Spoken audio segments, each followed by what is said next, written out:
Good evening. Welcome to the August 4th edition of the Downers Grove Village Council meeting, as is our tradition. If you're here in council chambers, please join us in the Pledge of Allegiance. I pledge allegiance to the flag of the United States of America and to the republic for which it stands, one nation, under God, indivisible, with liberty and justice for all.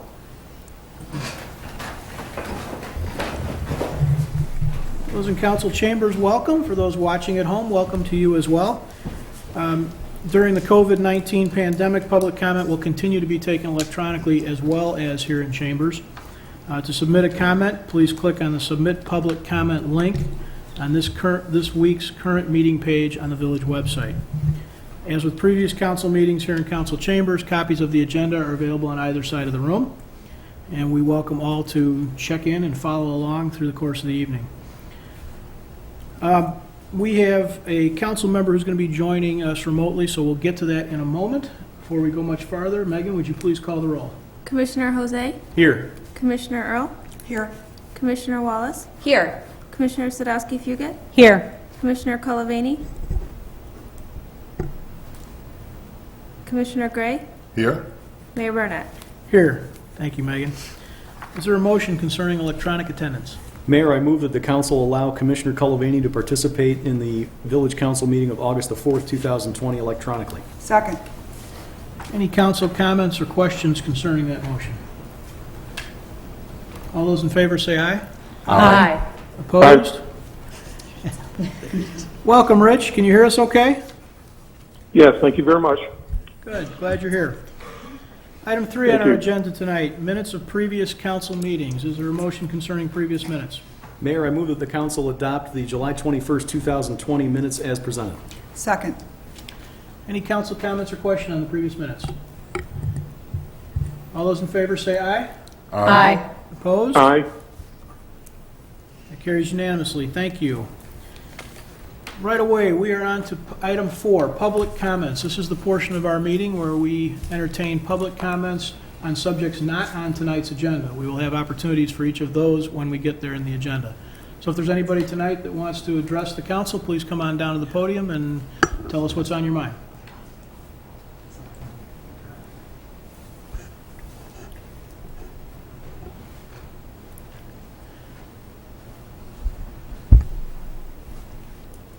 David, welcome. I'm gonna stop and jump in front of you for just a moment. I want to remind everybody we have had lots of opportunities to talk to us over the years, both here in council chambers and at off-site meetings like coffee with the council, committee room meetings. I would like to encourage, I'm picking on you a little bit, David. I'd like to encourage everybody to try and keep the subject matter to items that this body has some sort of influence over. We are not setting public education policy. We do not control the EDC or the CDC. There are elements to what we can and can't do and where we're involved, and it's important that we try and stay focused on that. What I don't want to end up having, particularly as we lead up to increasing political activity, just general opportunities to take this forum and talk about stuff in general.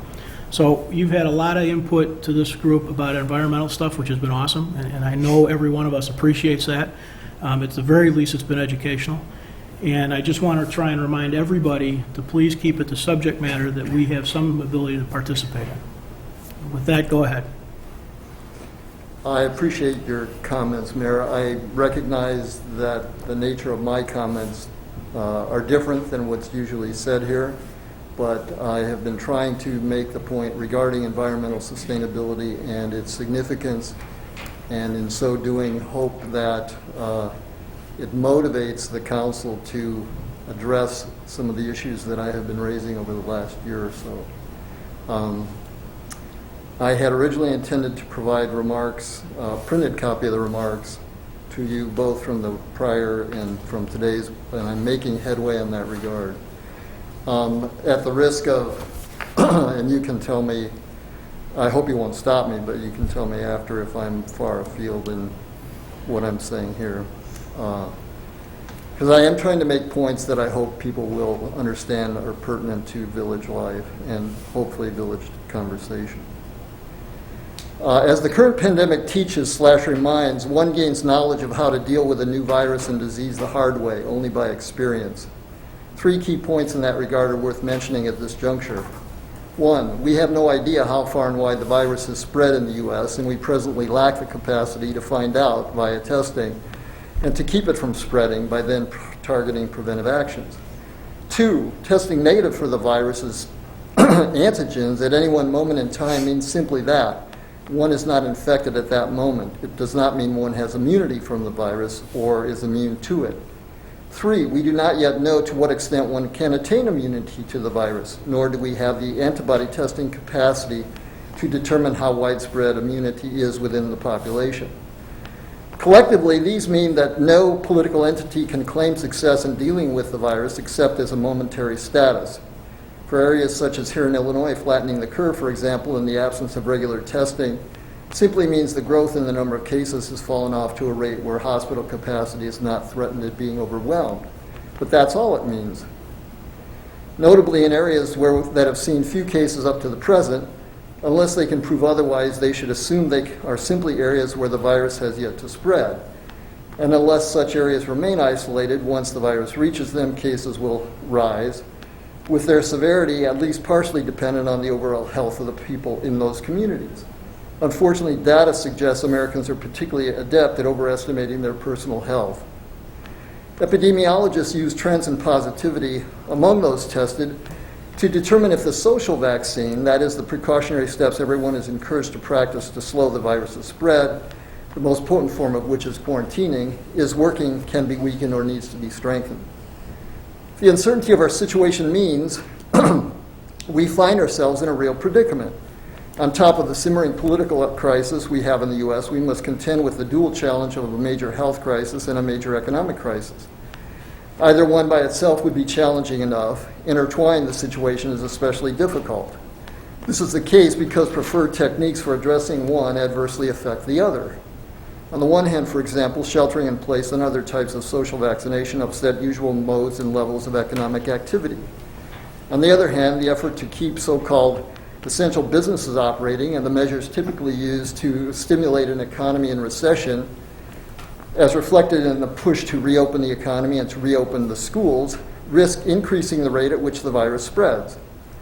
Likewise, the need to shrink or purge failing businesses in the economy in order to come out of a recession with vigor means anyone who worked for such a shrunken or purged enterprise is susceptible in this instance to both virus-specific and non-virus-specific problems of various sorts: financial, social, and medical.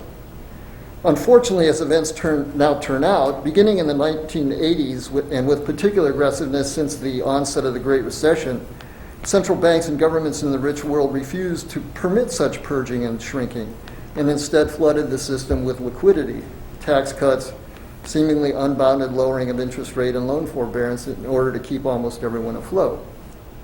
Such financialization can work to the apparent advantage of communities like Downers Grove for a while, and it did, or so it appeared at the time. But it amounts to trying to sustain the unsustainable and leads unavoidably to the worsening of economic inequality and the related social and environmental consequences thereof. Stated succinctly, financialization leads in places like Downers Grove to a diluted conception of what is normal, including in such crucial matters as the price of residential real estate. The initial response to the virus has been to again inject liquidity, eye-popping amounts of it, and to claim one has the capacity to keep injecting liquidity as needed. Why? To be blunt, to prevent the economy from plunging so suddenly and so deeply that people would have been completely freaked out, and to prevent thereby those harmed in the process from taking to the streets in even greater numbers than we have seen thus far. Having succeeded in that objective, however, the political economic question going forward is how long can the special government effort to combat the effects of the epidemic and the economic crash, go on? As we have come to learn more about the effects of the virus, an unavoidable conclusion is that the economy will continue to decline until a pharmaceutical vaccine replaces our current social vaccine and is widely disseminated to the population. Little wonder then that we see conservatives trying to downplay the harmful effects of the virus relative to the harmful effects of the crashed economy. Little wonder we also see the president trying to cheerlead the imminent availability of a vaccine. However, those with a less vested political interest in the matter anticipate a more realistic time frame is mid-2021 at the earliest for anything approximating widespread availability. Furthermore, excuse me, all of which is to say two things. One, whatever one observed relative to the fiscal worst case Mr. Fieldman cited in earlier reports should be recognized for what it likely was, the indirect result of liquidity injections that help maintain a level of activity exceeding what would have occurred otherwise, which to me means planning for the worst case scenario seems prudent for the coming fiscal year. Indeed, planning for the worst case looks prudent until such time as a vaccine is widely available. Two, what, if anything, are the citizens of Downers Grove prepared to do to assist those who are not the beneficiaries of financialization to get through the challenging times ahead? Should that conversation not be part of our planning as well? For the virus is not the last of our worries, which is an oblique way of saying we find ourselves in this situation because Downers Grove and everyone else has had a completely inadequate understanding of what environmental sustainability means and entails. Until we recognize that fact and deal with it, we will not get out of the predicament into which we have put ourselves. Thanks for listening. Thank you, David. Anyone else? Okay, we'll continue on. Now, item 5 on our agenda tonight is the consent agenda. Is there a motion concerning the consent agenda? Mayor, I move that the council adopt the consent agenda as presented. Second. Any council questions or comments on the consent agenda? Rich? Still with us? Rich, can you hear us?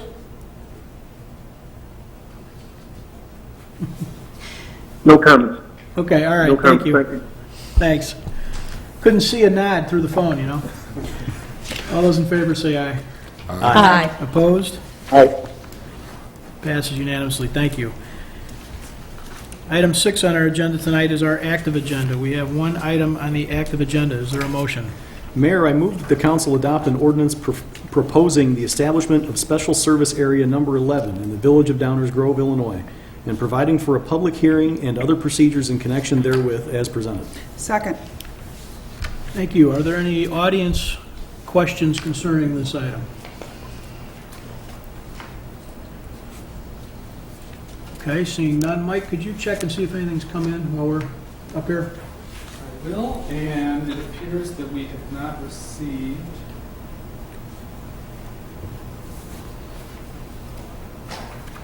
any additional comments beyond those that were submitted as part of remarks that are online. Okay, thank you. Council questions, comments? Seeing none. Okay, Rich, do you have any questions or comments on this item? No questions or comments, Mayor. Thank you. All right, well, that's awfully easy. All those in favor say aye. Aye. Aye. Opposed? That passes unanimously as well. Thank you very much. We have no items for our first reading tonight, which takes us to item 8 on our agenda, which is the manager's report. As Mr. Rose alluded to, we are working on some long-range financial planning, and we're going to get into that a little bit deeper tonight. Over to you, Dave. I'm good, Mayor. Thank you. This is a continued discussion of the update to the 2019 through 2021 long-range plan, and tonight is the third of 5 planned meetings on this topic. The long-range plan consists of the village's strategic goals, key trends and issues affecting our long-term future, strategies and solutions to address the key issues, and the council's work plan to be completed by April of 2021. The current long-range plan was adopted in late 2019, and this update will address key issues which have been identified since that time. The update will also establish new strategies and solutions and determine priority action items for the next several months. Here's the schedule for the update to the long-range plan. Tonight and at next week's meeting, we will be discussing strategies and solutions. But before we get to those, I just wanted to do a quick review of the key issues that we talked about last time. Staff has identified two key issues. The first issue is the unexpected dramatic increase in the required contribution to police and fire pension funds. The contribution for 2021 will increase by about 1.2 to nearly $2 million. Second, revenues continue to perform poorly during the economic downturn caused by the pandemic, and staff projects that the revenue shortfall in 2021 could be as much as $8.3 million. You may remember last time we showed this graph which depicts the revenue projections in 2020, the current year we're in, and our budget in 2021, the budget we are about to prepare. You can see that the revenue for 2020 this year is expected to be somewhere between $40.4 and $45.5 million, shortfall of up to $9.3 million. And then for next year, revenue between $40.8 and $49.5, a shortfall of somewhere up to $8.3 million.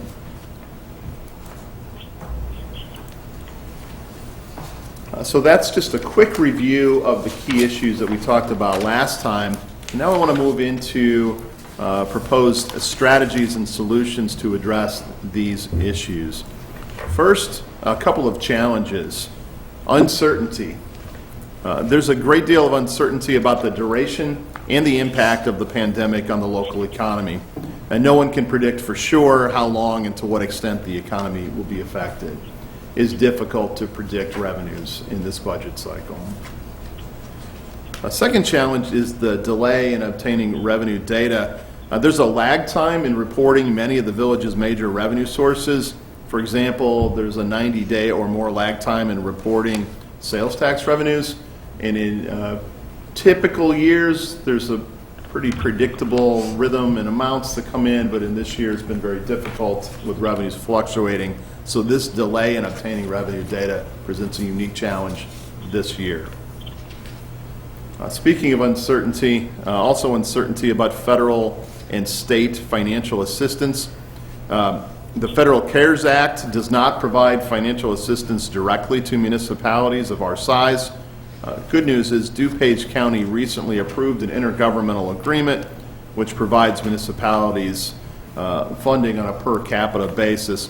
Our village is applying for a grant of up to $2.5 million to be paid over the remainder of this year. That will help quite a bit. Our application should be in shortly. When staff set about putting together strategies and solutions or a response plan, we started first with objectives. This is a very important part of our planning process, and tonight I would like some feedback from the council, particularly on these objectives. 4 objectives. 1, achieve and maintain financial sustainability. The village's response should support financial sustainability, defined as aligning expenses with revenues on a long-term basis. Reserves in each fund, particularly our operating fund, general fund, should be maintained at recommended levels on a long-term basis.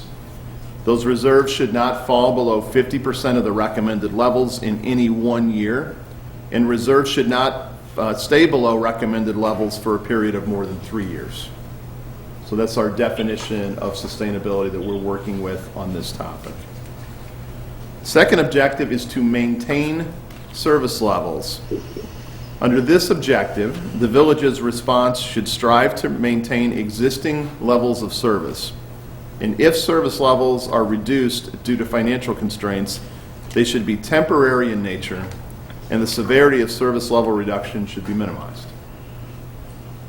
The next objective is maintaining low life cycle cost for our infrastructure systems. As you know, the village owns and maintains several infrastructure systems, including streets, sidewalks, stormwater system, and water systems. These systems are operated and maintained according to multiple year plans designed to minimize the overall life cycle cost of ownership.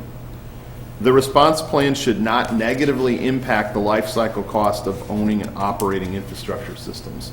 In plain English, we can only go a year or two of deferring maintenance and capital items.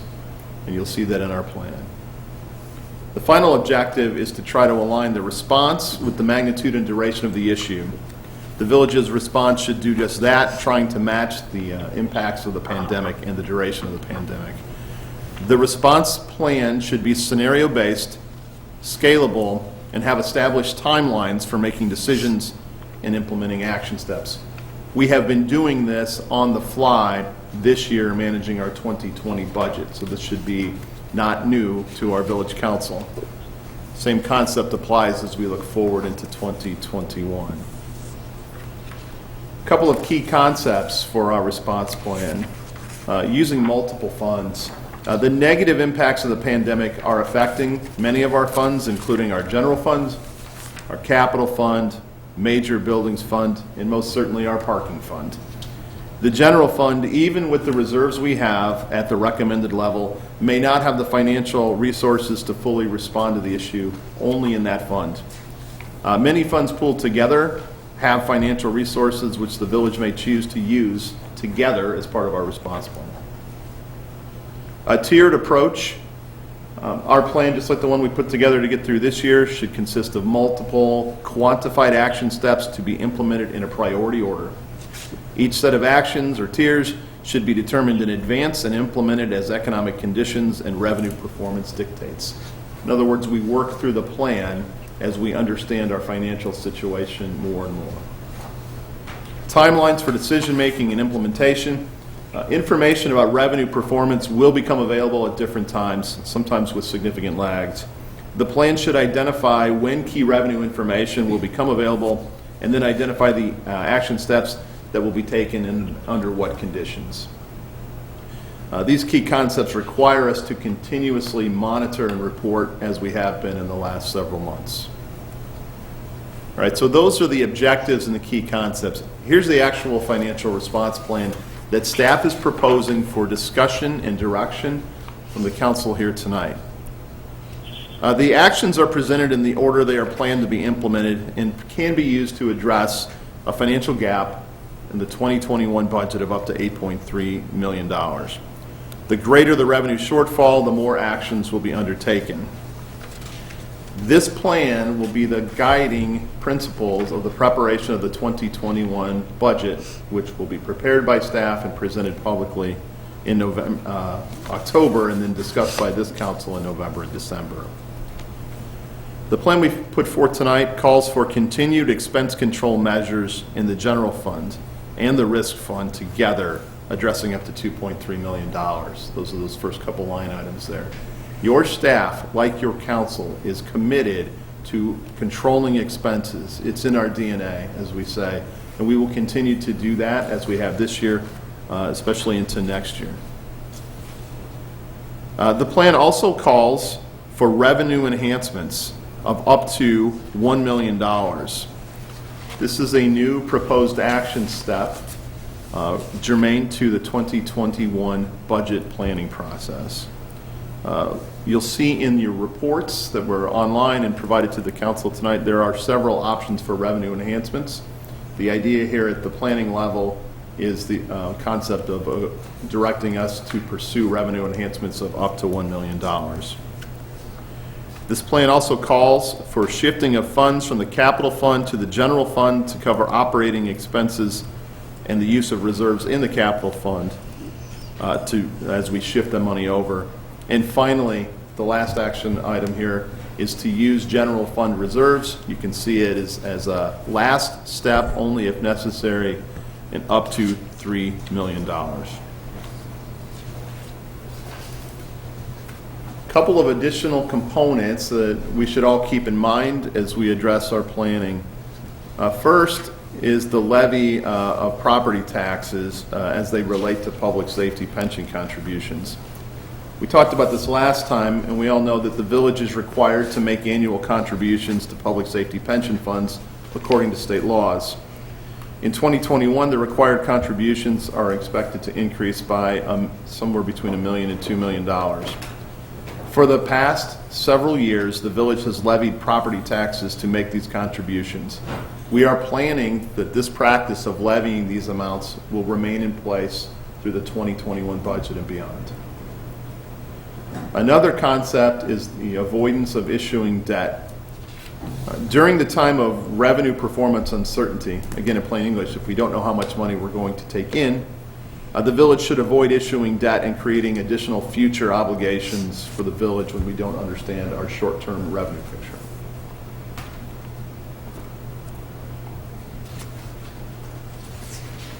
We are seeking input tonight and direction in the first of 2 discussions over 2 meetings on the actual strategies and solutions that you see on this screen. And we may also want to double check and take a look of our objectives that were presented here tonight. Staff is happy to answer any questions and look forward to the discussion. Mayor? Thank you, Dave. This is the fun part. As Dave has laid out, and I hope folks are following at home and following all the items that we've put online to try and keep people as informed and current as possible, we have some really big challenges in front of us. We have challenges that are not only hitting us from both sides, but importantly are pretty unpredictable. We're not alone in that. Every community is facing the same thing. Everybody that relies on economic activity is facing the same thing, whether it's a private business or another government entity just like ours. But it's our job to figure out how to move forward. Moving forward as we had planned to 6 months ago is not part of the equation. So that's what we got to talk about tonight. So are there anybody that wants to sort of start in on this discussion? Everybody's excited. Greg, go ahead. Mayor. Thank you. We had always striven for financial sustainability, and it's put us in the position that we need to be in order to deal with this just absolutely unprecedented situation. We'd always talked about the idea of a disaster, something like a tornado going down Ogden Avenue. That at least has a definitive beginning and ending. This absolutely does not. And as a result, we're taking these actions and have been for quite a long time, or what feels like quite a long time. And we're continuing to, on some level, shoot blind in the dark. But we're doing, I think, what we have to do on a tiered approach in order to keep ourselves in a sustainable position. So I am in full support of all the objectives. We must use what we have in order to stabilize ourselves and get back to the type of sustainability that we have striven so hard to achieve and have achieved for so many years. I think we absolutely should maintain service levels. I think there are ways that we can talk about moving things around. There might be efficiencies that can be captured. At this point, at staff, I don't know if you've got any more ideas on how to get more efficient, but I'd love to hear them if you do. Over the years, former Mayor Tully was fond of saying that we've continually asked you to do more and more with less and less, and sooner or later we're going to ask you to do everything with nothing. I'm hoping we can avoid that. At the same time, I recognize that there are opportunities and perhaps needs to move around some operational responsibilities. And we should always look for those opportunities, but I think that's a conversation that can get kind of complex. Obviously, we've seen a lot of upheaval in our country over the last few months, and the conversation is going to continue tomorrow about, for example, the police department. What do we ask them to do, and how do they do it? And that is a conversation that is incredibly difficult and complex, and raises a number of questions that go into service levels. There are an awful lot of things that the police are asked to do that maybe we shouldn't ask them to do. And that's a conversation that I think we're all looking forward to, but it doesn't mean that we don't need a police force and that they don't do, by and large, a very good job. So if we're going to talk about service levels, I think we have to be very mindful of the fact that our staff has been working incredibly hard, top to bottom, and really have a candid conversation about what we can save by changing those service levels. It may be that there is more that we can do to get it to change those service levels without necessarily, to change the budget without changing the service levels. But I'm not interested in just wholesale change for the sake of change. There's an awful lot of infrastructure that we maintain, and it is critical that we maintain it. This village has gone a very long way over the last 12 years or so in terms of getting its roads up to par, getting its water infrastructure up to par, and we have to maintain that. If we can hit the pause button on certain things, that makes a lot of sense. But as staff has noted, it really is a pause button. It has to be a short-term pause. Going back to the days of letting streets fail and sidewalks fail and what have you is not something I think anybody on this dais is interested in, certainly not me. The use of multiple funds is, I think, necessary. In this kind of crisis, we have to use all of the resources at our disposal. All of that said, we have a number of issues that are longer-term issues that we know we still need to deal with. We're not going to do it right now, but this building still needs to go. The police department next door, the police station next door still needs to go. We absolutely have to solve these problems. And one of the things we have to do is keep our eye on how exactly we're going to do that. So when we're talking about that 3-year, 5-year horizon, we need to talk about how we're going to replenish the funds that were in the major buildings fund, how we're going to replenish the funds that were in the capital fund. We absolutely have to take care of these problems. They've been issues for long before any of us sat up here, and it's incumbent on all of us to solve them. The tiered approach makes perfect sense, and I think it's appropriate that we talk about revenue. This is a village government that over the last dozen years or so has gotten significantly leaner. The problem is not on the expense side, plain and simple. We're pushing the pause button, as I said, on certain things, but there's not a lot of fat left to trim, and if you can find some, I'd love to hear about it. So I don't know if, Dave, if you want us to get specific into any of these items in terms of potential revenue increases. There are certain ones that I'm just not interested in. The electricity tax, the local gasoline tax, the natural gas use tax. Not particularly interested in those. I have not heard a compelling argument that we should get into video gaming. I know some folks have been pushing that. I'm really not there. The real estate transfer tax requires a referendum, and I don't know if we want to go down that road, simply because the elections get more difficult in a environment such as this, and I don't know if we want to load the ballot up at a time when we're asking folks to stay home.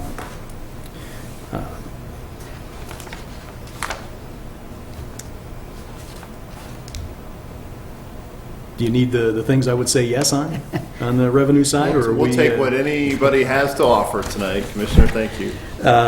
I think the idea of raising the food and beverage tax from 1 to 1.5 keeps us in still a competitive position with our neighboring communities, in particular Lombard, where they're about a half percentage point above that. The ambulance fee increase, I think, makes a lot of sense. I like the idea that we continue to not necessarily go after individuals on that fee. I know we do a very strong job of not doing that. It's largely insurance companies that pay that, and that's just fine with me. I'd like to avoid the home rule sales tax if we can. I'm open to new ideas, and I look forward to the arguments from my colleagues on what might be a good or bad idea. But that's kind of where my head is at the moment. I've probably said enough for now. Thank you, Mayor. That's a good start, Greg, and we've got a couple of weeks of this at least, and so it's good that we're all hearing each other talk, and the staff gets to hear us talk, and ask each other questions if they come up along the way. Anybody else want to jump in and follow that lead? Marge, go ahead. Yeah, I can go. You know, I've seen all of these things talked about, you know, at different times over the past 10 or 15 years, and in different reasons for them. When it comes to the revenue increase items, I already know, and I am very confident that we are super lean. I don't think that there's really anything left to cut, and I'm very comfortable with saying that. That being said, we still have to figure out where we can generate some more money with doing the least harm to our residents who are very much struggling financially. In that respect, the food and beverage tax, which is just a tax on, you know, if you're out having a drink or if you're getting prepared food from a restaurant, that increase is a very very acceptable one, because the people who are generally doing that are the people who can afford to be doing that. So it's not too punitive to our general public. A lot of these natural gas use, home rule sales tax, ambulance fees, electricity fees, gasoline tax, property tax, vehicle stickers, which is just a whole big messy ball of wax in my opinion, real estate transfer tax, video gaming. I am not in favor of any of those. I hesitate on saying that the fire recovery and EMS refusal billing would be a good thing to do, because it almost disincentivizes people who aren't sure if they need medical help or an ambulance, and then if they call and it can be resolved without a trip to the hospital, they still get billed. And maybe that's not the best way to raise money, because that's not covered by the insurance. But I would be open to talking about ambulance fees. That's typically covered by insurance, and I would be interested in talking further about that. But really, the only place I'm comfortable with raising any taxes is the food and beverage tax. So that's where I'm at with this. Thank you. Thanks, Marge. Nicole, please. Thank you, Mayor. I just want to thank staff for such a thorough report. I don't think any of us thought that we would be sitting here for LRP talking about the things that we're talking about. That wasn't in the plan, just like all of this was in no one's plan. A lot of times we share information, articles and things like that with each other on council. And the mayor actually shared an article with us the other day from Strong Towns, and it had a part in there that really spoke to me, and it talked about the hard work of building a successful city. And they said in this article that this work is a very simple 4-step process. Number 1, humbly observe where people in the community struggle. Right now, people in our community are struggling greatly financially. I heard some statistics this morning about just District 58. 300 families were being helped by the District 58 Foundation when this all started, and now 100 of those 300 families are homeless. These are things that we really need to consider. Number 2, ask the question, what is the smallest thing we can do right now to address that struggle? So right now, we have to do something with our finances, but what is the smallest, least harmful thing that we can do to people in our community at this time? That's how I'm seeing this. Number 3, do that thing, do it right now. And number 4, repeat. And that's what this article discusses. So for me, I appreciate everything that staff has laid out in terms of objectives, achieving and maintaining financial sustainability. I am not in favor of reducing service levels at all. I think we need to maintain service levels. It states in here, if service levels are reduced, they should be temporary in nature. As an educator, I know that when things are reduced, many times they are very, very difficult to get back.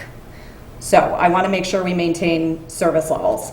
And then the last couple things, infrastructure, that our response should align with the magnitude and the duration of the impact. So Again, I understand that moving forward, we may need to do more than we do right now. But again, I'm asking myself the question as I'm thinking of this, what is the smallest thing we can do right now to address our struggle?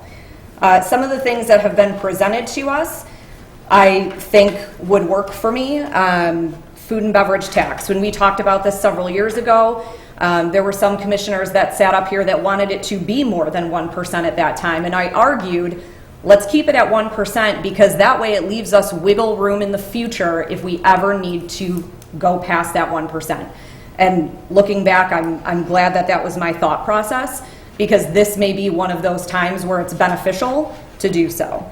Ambulance fees, I'd like to learn a little bit more about that. I don't know, we're saying individual gets billed, insurance gets billed. If we could have some clarity on that as to who truly gets billed. Obviously, we don't want people to be scared to call an ambulance, but maybe that would be another place that we could make some of this up.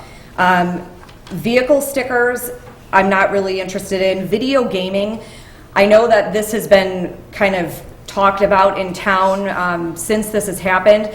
I think there's a lot of intricacies to video gaming that people don't understand. And so at this time, that's not something that I'm really interested in. Again, I think it's much more in depth than people think it is. And the rest of this, I'm really not interested in doing either. Natural gas, home rule sales. Again, what is the smallest thing we can do right now to address this struggle? I don't think we need to employ all of these things right now. I don't think we're at that point. I also don't want to employ all of these things right now and then for the progress that we've made to go back and have us be in a similar scenario where now we're looking for even more ways to do things. So that's just my perspective right now. I want to make sure we're cognizant of the struggles that our community members are going through and act accordingly. Thank you, Mayor. Thank you. Kavanaugh? Thank you, Mayor. I just wanted to first start off by thanking staff. It seems like every time that we get a chance to take a look at our long-range planning, we see a different variation that helps us to kind of navigate what it is we're doing. I think even from the last iteration of our plan to the one that we just got recently, we saw one step further taken to help us to kind of navigate. And so when it comes to our objectives, achieving financial sustainability, that is something that it sounds like we're all kind of agreeing on. How do we put the village in the best possible light going forward? And when I look at the list, kind of the addendum list of potential revenue items, the only things that I feel like I am kind of leaning towards off the bat are those items that would be inelastic economically, meaning that they wouldn't have, depending on pricing, wouldn't have that much effect or change in terms of how it affects the village residents. And so the one that immediately jumps out is our food and beverage tax, a very simple one. It gives us some room. Everything else kind of falls into this elastic kind of changing numbers, natural gas, electricity. You make changes on the local gas side. People do what I do. They'll pull up Gas Buddy. They'll hop one town over. And so it kind of negates what it is that you're trying to do in that effort. So I'm not in favor of any of those. Coming from an area before where I've done the auto sticker, it always felt nickel and dimey. And so there's a lot of things that I think going forward over the next week or so will be flushed out. But if I had to pin down one item in terms of potential revenue, the food and beverage, just from an economic standpoint, makes the most sense to me. The maintaining low life cost of infrastructure systems, as Dave pointing out, this 1 to 2 year window before we get back to regular scheduling. I think the village, in terms of their actions, have laid out very clearly that they are capable of aligning responses with the magnitude and the duration of the issue. So all those things I am in agreement with. What seemed to jump out from the most recent report, which I'm also in favor of, is this maintaining service levels. It was one item that after you went through the initial however many pages, there's that one item that kind of stood out. And so I'm in agreement with all of those. I think the details of how we reach our financial sustainability we will get to, or at least there will be time to kind of figure that out, even outside of what I just mentioned. But I'm in favor of everything that's put up there. Thank you, Dave. Thank you, Mayor. Thank you. Leslie? Yep. All right, in terms of the objectives, I'm certainly in favor of maintaining service levels, as we said. We're about as lean as we can get. I am interested in digging a little bit deeper into the service levels and costs and impacts on service shifts and responsibilities. So as Commissioner Jose mentioned, we're going to be talking about policing in the village tomorrow and kind of taking a look at if we would want to incorporate something like social work back into our village and see what that would look like. So I'm definitely interested in maintaining service levels, but also looking at some of those potential shifts that could happen. In terms of the infrastructure systems, I am a little bit concerned if we hold off on too much. It's probably essentially where our first stormwater plan came from, was because we did hold off on too many things for too long, and we saw some of the impacts of that.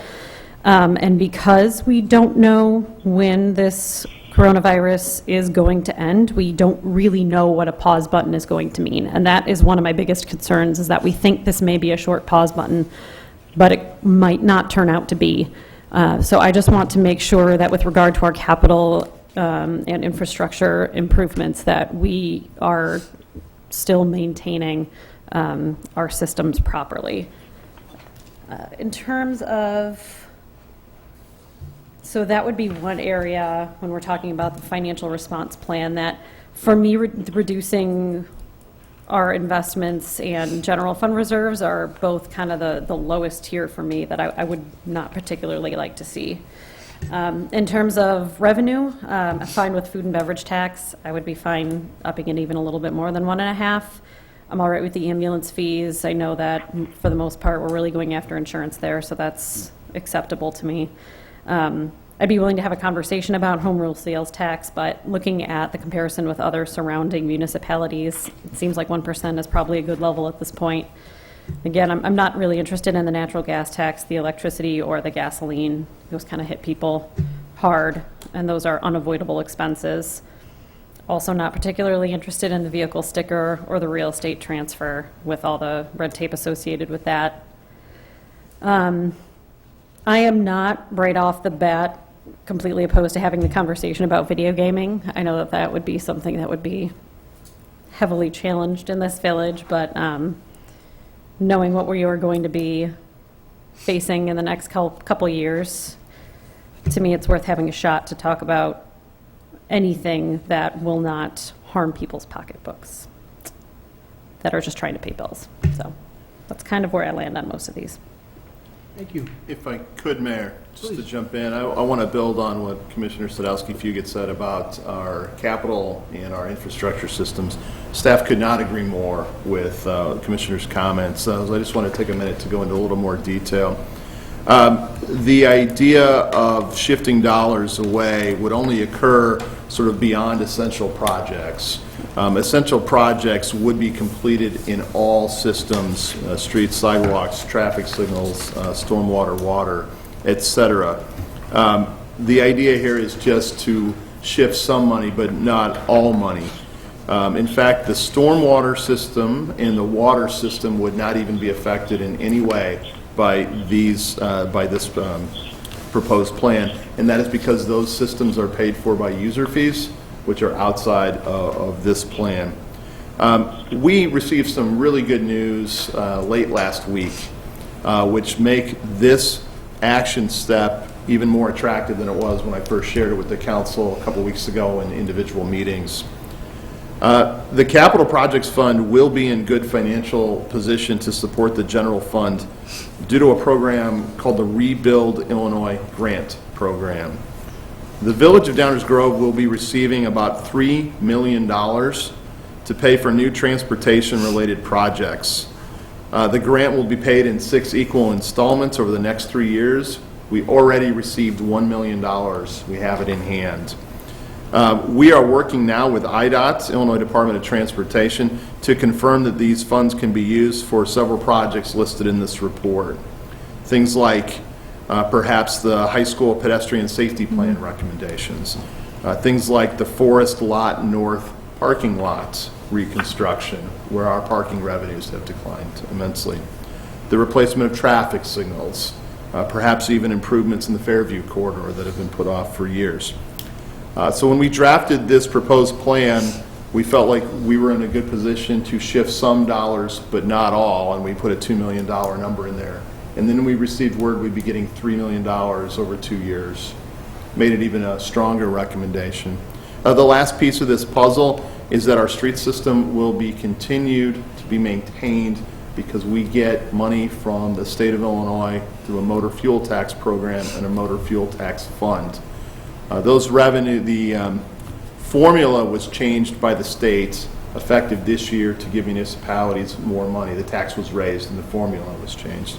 Now, of course, during the pandemic and the height of phase 2, et cetera, those numbers didn't perform as expected, but we've been pleasantly surprised with the robustness of that MFT funding. So I did want to take a minute to go into a little deeper dive. This is so important. The staff members that you see here, the council members on the dais, and the previous 3 or 4 councils have been so focused on making sure we maintain our infrastructure systems so that we are not penny wise and pound foolish.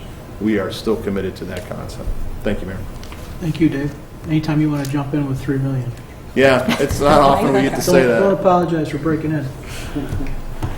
Rich, you want to weigh in here? Yeah, I certainly do. It's as part of the objectives, certainly achieving financial sustainability, maintaining service levels makes sense to me as long as we are right-sizing. For instance, there was a recent reduction in headcount in the police force where we did not replace some headcount and it had no negative impact on the service level. So we have those kinds of opportunities. Totally agree with maintaining the low life cycle cost on infrastructure because that becomes a diminishing return if you let a road or a water main deteriorate. Then the cost is going to be much greater in the future. Regarding the things in the plan, I would certainly be fine if we used up to $3 million in our out of our fund reserves. This was our rainy day fund. That would still keep us well within the guidelines of the rating agencies to protect our AAA rating. Food and beverage would be my top vote to go with that first. Ambulance fees, if we raise those a little bit, it wouldn't bother me that we were ranked 13 out of 26 municipalities because some 80% of those are covered by insurance companies. Anyway, local gas tax, if I had to pay a half a cent more per gallon, that wouldn't stop me from buying gasoline in Downers Grove. However, I'd like to bring up some other points here.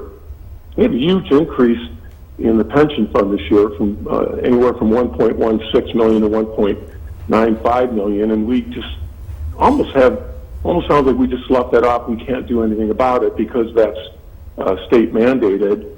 And that increase is still going to pass through to our residents in a difficult time. Many people are unemployed. You also have a more difficult work at home situations. As the kids going back, I would really like us to lobby, either directly or through the DuPage mayors and managers with our legislatures to start taking a look at meaningful pension reform. I know the 2-tier was supposed to take care of that, but then in our last presentation, we took a $400,000 hit because of Tier 2, and I'm concerned that that's going to melt away and do away with all those advantages that were coming from that. The second point I'd like to make is we've done a good job with reductions in force over the years. As many of you may know, I was in the technology field for my entire career, and we had ups and downs. And typically when we had a shortfall of revenue through no fault of our own, usually due to a recession or changing technology, we went to the employees and said, can we all chip in here, and would we be willing to take an across-the-board voluntary pay cut for a year or 2 years? And I think we should reach out to our unions. I feel that we have a family-type relationship with our staff members and with our union workers. I wouldn't be embarrassed to say, hey, can you can you help us out before we go to the taxpayers to ask them for more money? Certainly, we should continue the hiring freeze. I'd like us to have a wage freeze as well. And then anything to do with taxes, I'd like to see perhaps a 2-year sunset period where we would have to take a look at these again. So that's my 2 cents worth. Okay, thank you, Rich. Well, I'm going to be a little contrarian, I suppose. Start like everybody else did and just give my 2 cents on strategies and then some of the possible revenue sources. The achieved financial sustainability, nobody up here or any council in any recent history is going to suggest otherwise. But what we're looking at both in 20 and 21 is up to half of our problem being solved by spending cash on hand. And that's not sustainable. That by definition is not sustainable. We're going to pick up potentially, I mean, obviously we're all going to hope we don't get to 8.3 million, but if we do, 5 of it will have come from spending cash we had on hand that we 6 months ago believed we should have on hand for other reasons. This is a pandemic, it's an emergency, it's a tornado blowing down Ogden Avenue, it's why we spend it. But as Leslie mentioned, we don't really have a good sense of what the other end of this looks like. We don't know if hotels stay 85% empty for the foreseeable future. We don't know if people are going to start going back out to eat. We don't know if we're going to go back to phase 3. And so the tiered approach certainly makes sense, but I feel like we should be thinking more in terms of a permanent change to the revenue streams that we have, sort of a shift back down, if you will. If revenue has growth to it, which we're all hoping for because clearly our costs grow over time, a shift back down, a reset, as opposed to a spend cash to cover, is something that I think we should at least be working through and thinking through. When we talk about maintained service levels, I have struggled with this thing for 10 years now, because every time I've wanted to talk about service levels, it's been interpreted as, let's cut something. And so clearly part of the problem is the messenger. But in a world of lean, which I think our organization has been served well by embracing over the years, what that really does mean is things like right sizing. It means if we have 300 employees, do all 300 do the exact same thing next year and the year after and the year after, or do we reconsider what they should be doing? I think that's a little bit kind of what Greg was alluding to and Leslie was alluding to. We know we have regular requests for services and infrastructure beyond what we're doing. I mean, I'm thrilled to hear about $3 million, but we have been constantly barraged with, we wish we were doing more stormwater quicker. We wish we were building more sidewalks quicker. Traffic safety is an issue. Maybe we'll get a little manna from heaven and that'll be great. But as it relates to trying to structure ourselves for financial sustainability and defining our service levels, I'd like us to be thinking about shifts. We have, whatever our resources are, whatever we land on for revenues, we have to provide the services to our residents that they're expecting. And what I struggle with the definition of maintain is that I think those shift, those move around. People wish we had human services back as a department, for instance. Parking, take a look at parking. Are we going to have a parking requirement? We have a parking system and a parking structure for revenue and funding it, and we consume a lot of resources managing parking. I walk every morning. I don't think I've seen more than 8 cars parked down there. Now, will that return next year? We're all hoping it will. But I hate to get too hung up on maintaining anything that we're doing because I think it's shifting and it's moving. And what we have to do is take whatever we land on, the 7 of us, for revenue, and make sure that we're providing the services that our residents are asking for, even if those are moving over time. I'm not sure we're doing a great job of reflecting some of those requests and demands for different services. Greg touched on it briefly with the police conversation. We're going to have a police department. I don't see any situation where we're not having a police department. But either they might do some things differently or we might add to what they do. I mean, maintained services is not, for me, good enough. I want to provide constantly improving better services, which sometimes might mean different services. So I struggle with that. I hope I'm giving a little more clear description and people aren't walking away from this thing saying Bob wants to cut service levels. It's not what Bob's saying. But I do think that if we get ourselves rooted in the idea that we're going to do our best to minimize the financial impact of no change, that we're not doing our best. I really feel like that. Let me touch on, since everybody ran down their list, I think Nicole and Marge really, I'm going to try and repeat what they said, I think, but I think they brought out some really important points about revenue. We need to try and think about minimizing the impact on a resident. Now, we do that all the time. We're regularly doing that. Our staff does that. But it really matters when you're looking for revenue, if you can find ways to avoid the things that cause people to struggle to stay in their homes. I don't remember the numbers. You've heard me mention it before. There are a fair, reasonable number of people in Downers Grove who are dependent upon fixed income situations, many of them funded through Social Security. There are unemployment situations. If we can add to the food and beverage tax and avoid causing somebody trouble staying in their home, that's a good thing. So for me, that takes it a broader circle, or a broader scope than I think some of my colleagues. I am interested in vehicle stickers. Yeah, it's a pain in the neck, but it's potentially a lot of money, and it goes to this question of whether it's 2021 or 2023. Are we adding to the services that people are asking us to provide or not? Do we have a way of doing that? Moving revenue from funds is not growth. There's no growth in that. So I'm interested in vehicle sticker taxes. I'm interested in real estate transfer taxes. I'm interested in talking about gaming. I've probably said 100 times up here I don't have any interest in gaming. I've poo-pooed that a dozen ways to Sunday to people that have asked me, but we have a major shift that I think is a shift down, and growth back up I don't think is going to just be enough time passes and we're back where we were. I don't think that's the model. So I'm interested in it. That's way different than saying I'm willing to sign an ordinance tomorrow, okay? But it is something that I'm interested in. Because again, that doesn't affect the people that are sitting in their homes trying to figure out how to stay in their homes. So the same is true on any of these revenue sources that are like that. Local gasoline tax is like that as well in my mind. At the same time, the utility taxes, electricity and gas, I don't really want to touch that if we can avoid it. And Marge, I think that was a great point, that refusal billing issue.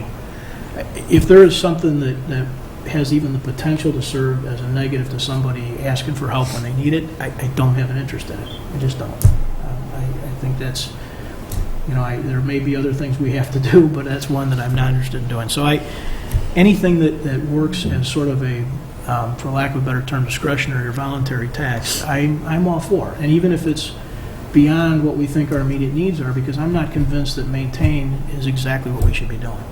I think there may be other things we should be doing that we're not. And I hate the idea of taking almost 2 years now and essentially saying we're going to dig in, do nothing different, and just burn cash.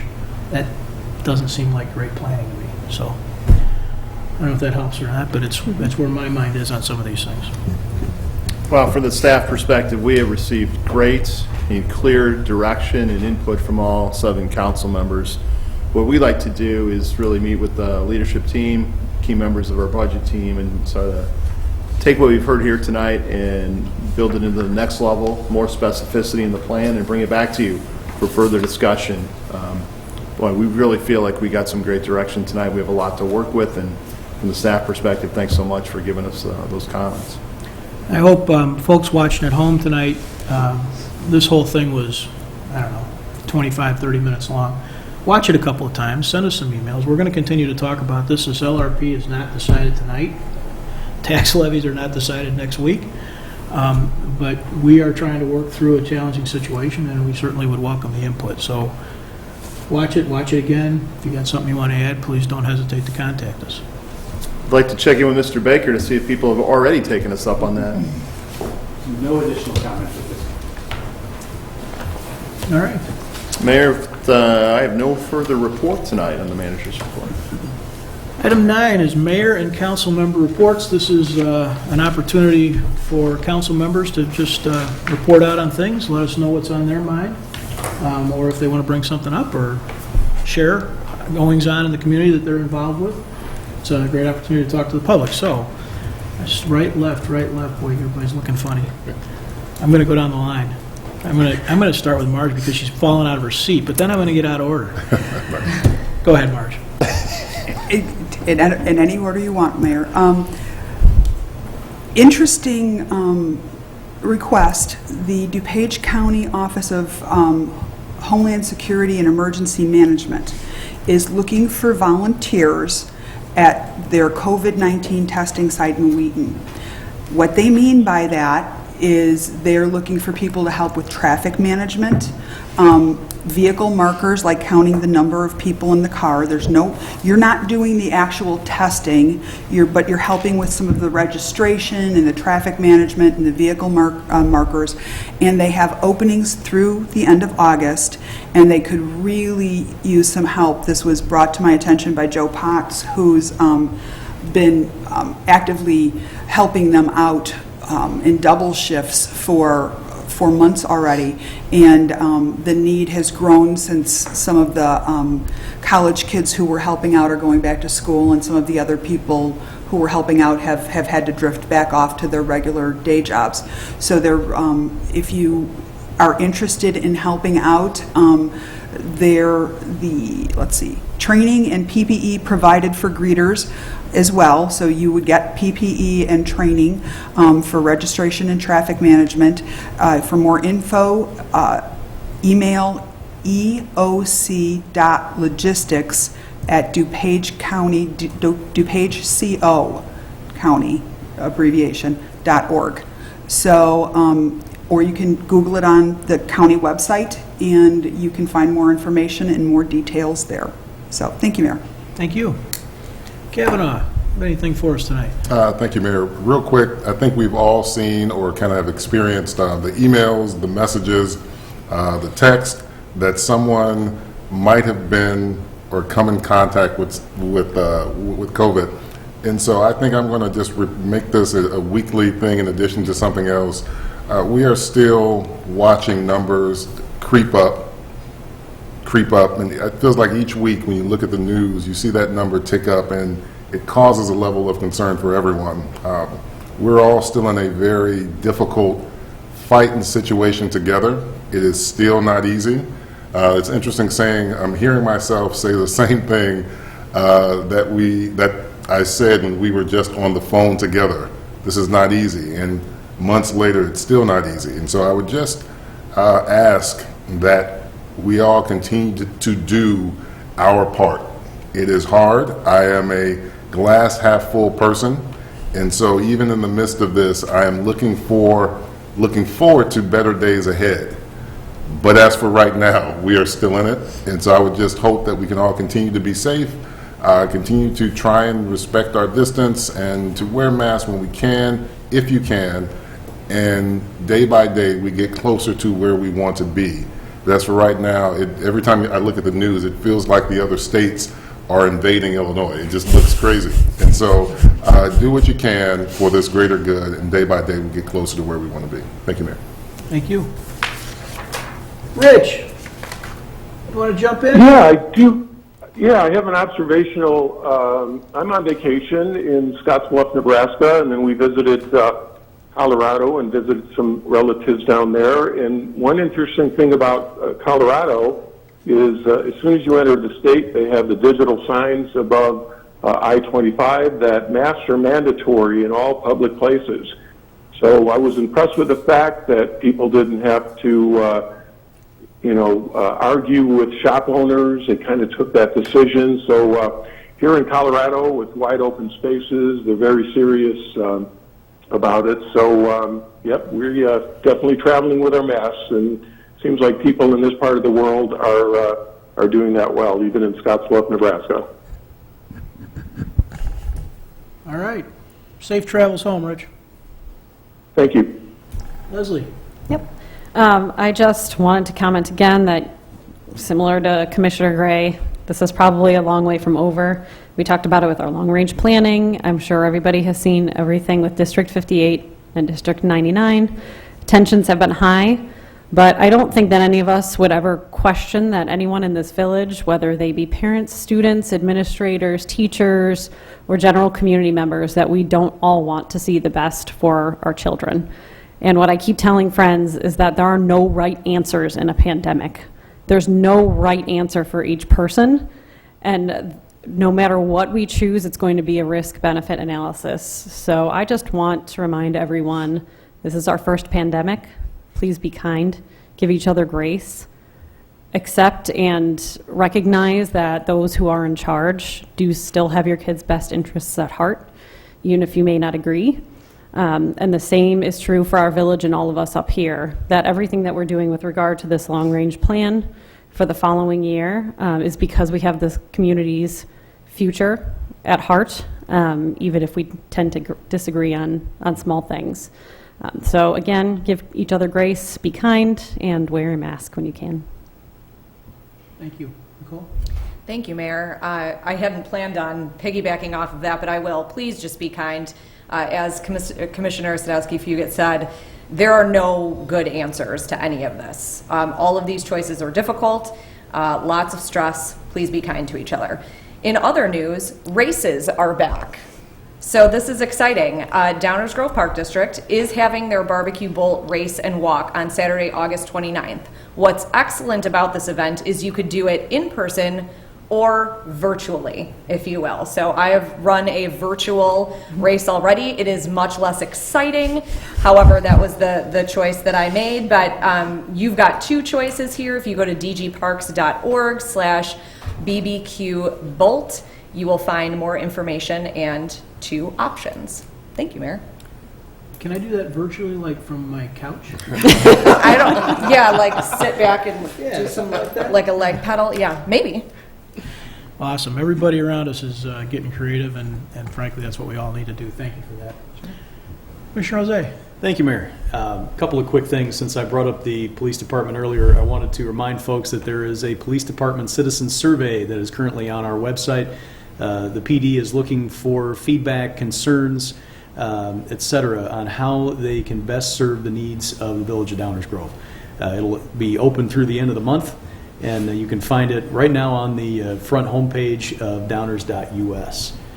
Also wanted to remind folks that there's a listening session about policing in Downers Grove that's taking place tomorrow, August the 5th, from 7 to 8:30 over at the Park District Recreation Center. Obviously, because of the pandemic, we need folks to register ahead of time. Could be that's already maxed out. I don't, Dave? It is. Yeah? Yes. It's already maxed out, but that is going to be available online in the future, correct? Yes, it will be recorded tomorrow night and posted on YouTube channel, either the villages or the libraries, or both. Wonderful. And there is an opportunity to submit comments ahead of time at dglibrary.org/listen, and you can find more information at downers.us as well. And lastly, I want to echo Commissioner Wallace and Commissioner Sadowski-Fugit. There are no good answers. We're all searching, and I know that once I get home, that we're going to be continuing the conversation in my home about what are we going to do when it comes to school, and how what's best for our family. I can only imagine that everybody else is doing the same thing, and the folks, whether it's District 99, District 58, or this board, we're all just trying to make the best call we can given the information we've got. Sometimes we're going to get it right, and sometimes we're going to get it wrong, and a lot of times there is no right and wrong. So just remember that we're all residents too and all struggling with the same decisions. Thank you, Mayor. Thank you, Greg. My colleagues nailed it. I have nothing to add. It's important that we're all listening to each other, and I appreciate you guys all doing everything you're doing every day as well. Mr. Baker, one last round. Anybody jump in online?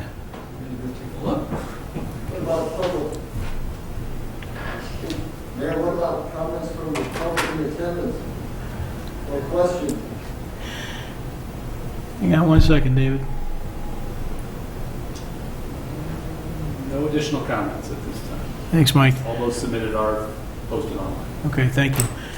We had public comments at the beginning of the meeting, which you participated in, and on the one active agenda item we had them. I neglected to ask for any public comments on the manager's report. If you have something, please come on down. Thank you, Mayor.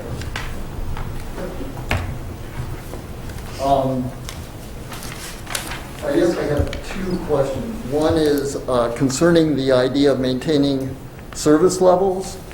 Is there any way to objectify that so that people can understand what that actually translates into in something other than just saying we want to maintain versus we, I don't know, can't, or some version of that? Because I've heard that theme through multiple council meetings, and I've always gotten the impression that there's a universal agreement about wanting to maintain, but I never come away understanding what that actually translates into in practice. And under the circumstances, it feels like, for decision-making purposes, it would be helpful if there was a way to make that more concrete. So that's the first question. Okay. The second question concerns the idea of adjusting as time goes forward. In your making your decision now, how is it handled going forward then, depending on what happens either to the good side or the downside? Is there an adjustment made at a timely, predetermined interval, or do you do that depending on how things progress, even if you haven't hit that predetermined interval, whatever that is? It's partly embedded in that tiered approach, as well as essentially what we're doing. We've got the tiered approach, so we're going to dig as deep as we have to if we get pushed there. And our check-ins largely, Dave, you can correct me here, but they have to do with data reception.